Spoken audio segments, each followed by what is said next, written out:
The members of SnapPride inspire me by wholeheartedly being themselves.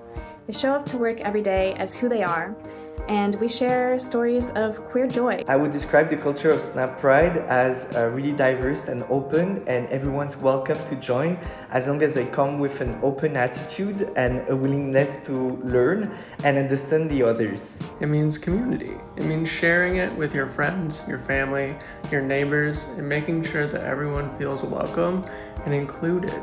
Pride Month to me means a time of reflection. It's a time to think about those who have come before us and what they sacrificed for us to be here today. And we can share our messages and make sure that people are aware of our fights, of our ongoing discussions, and what we would like to achieve. Seeing a queer person succeed in the world and in the company is really important no matter where you are in your own queer story.